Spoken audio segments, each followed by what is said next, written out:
The Scottish Public Health Minister has updated Parliament on progress regarding a further review of women who may have been wrongly excluded from the cervical screening programme. In response to a government-initiated question, Marie Todd informed MSPs of the findings of the review of women whose records indicated they may have had subtotal hysterectomies before 1997, but who were subsequently excluded from screening.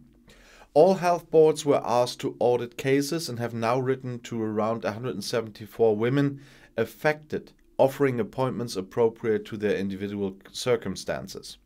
This includes those who need to be reinstated in the screening program and those who are being offered a gynecological appointment either because their age means they are no longer eligible for screening or where it's not clear from their records whether they should still be taking part in screening.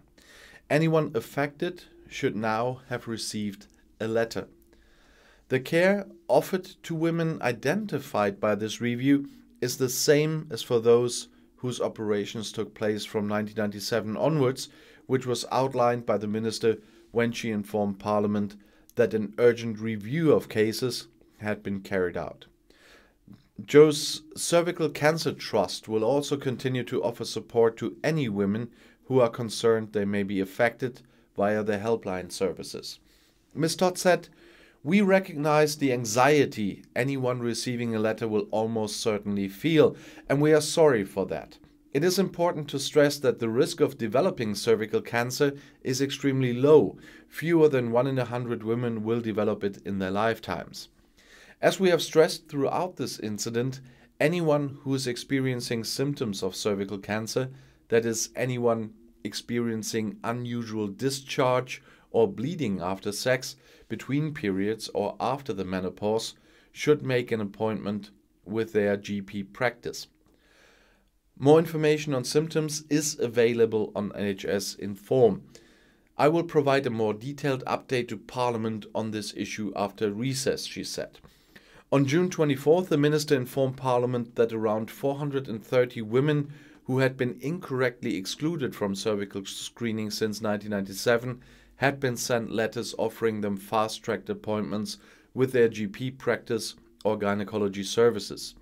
She also committed to updating Parliament on ongoing work to audit cases from before 1997. Health boards have now carried out this audit, and in total 484 records were reviewed.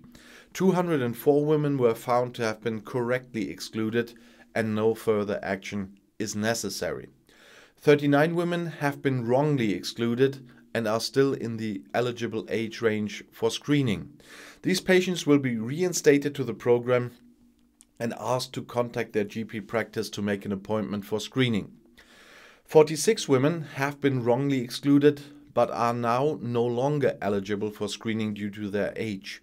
These patients will be offered an appointment at a gynecology clinic. 89 women's records did not allow a determination to be made on the appropriateness of their exclusion.